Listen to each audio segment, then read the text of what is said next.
तो कैसे हैं आप लोग। स्वागत करता हूं मैं आपका आपके अपने YouTube चैनल हाईटेक इंटीरियर्स में।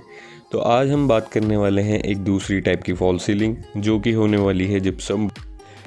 तो दोस्तों, जिप्सम बोर्ड फॉल सीलिंग भी आजकल बहुत ज़्यादा ट्रेंड में है अपनी खूबियों की वजह से। तो gypsum board fall ceiling basically क्या होती है, ये एक तरह का जिप्सम पाउडर से बना हुआ मशीन से कंप्रेस होकर एक बोर्ड होता है, एक बोर्ड की फॉर्म में तैयार होता है ये जिप्सम, जिसे हम जिप्सम बोर्ड बोलते हैं। इसका साइज़ जो होता है 6 फुट लंबा, 4 फुट चौड़ा और इसकी थिकनेस आधा इंच होती है। जिप्सम बोर्ड फॉल सीलिंग करने में कितना समय और क्या खर्चा आता है, चलिए अब हम इस पर बात कर लेते हैं।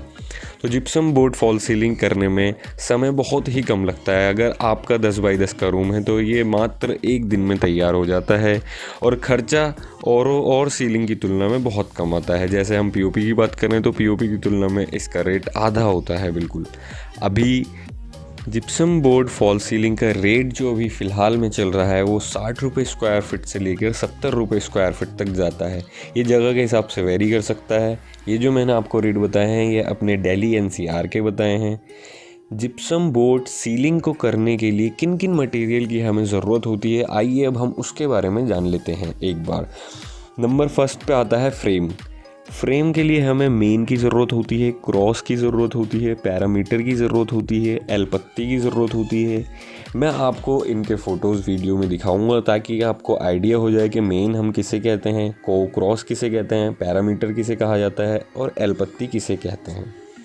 फिर इनके बाद हमें क्लैंप, जिससे कि फ्रेम को टाइट किया जाता है, फ्रेम को फंसाया जाता है। उसके बाद फास्टनर जिससे कि पूरा फ्रेम हैंग होता है, और नट बोल्ट जो कि एल पत्ती में टाइट होकर क्रॉस और मेन में फंसते हैं।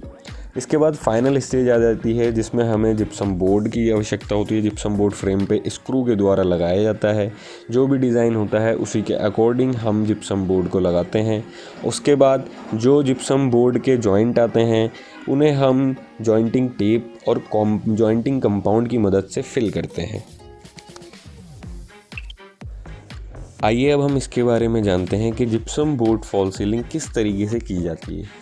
सबसे पहले इसमें हम वाटर लेवल से लेवल की मार्किंग कर लेते हैं दीवारों पर। उसके बाद हम फ्रेमिंग डन करते हैं। फास्टनर लगाने के बाद फ्रेमिंग डन होती है। फ्रेमिंग डन करने के बाद हम जिप्सम स्क्रू की मदद से जिप्सम बोर्ड को फ्रेम में इंस्टॉल करते हैं।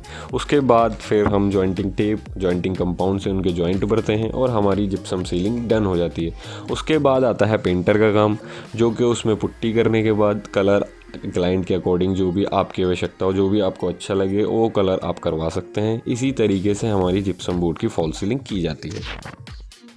तो दोस्तों, आइए हम जान लेते हैं इसके कुछ फ़ायदे और नुकसान।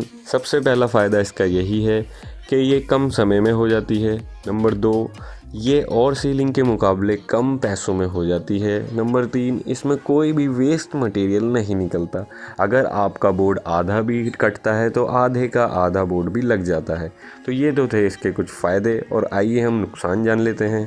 नुकसान इसका एक यही है कि एक तो ये फायर हाइड्रेंट नहीं होता है, आग को एक नॉर्मल टेम्परेचर तक ही झेल सकता है। नंबर 2, अगर आपके यहाँ पे सीलन की समस्या है, कहीं ऐसी सिचुएशन आती है कि जहाँ पे पानी का रिसाव हो रहा हो या सीलन हो रही हो, तो वहाँ पे हमें जिप्सम बोर्ड की सीलिंग नहीं करानी चाहिए।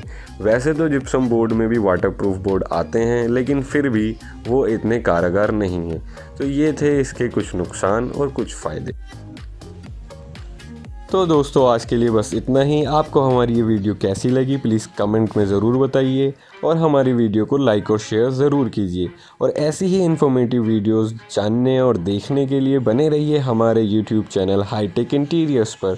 और अगर आप इस चैनल पर नए हैं तो प्लीज़ सब्सक्राइब करना ना भूलें, ताकि ऐसी ही आगे आने वाली इन्फॉर्मेटिव वीडियोज़ आप तक पहुँचती रहें। धन्यवाद।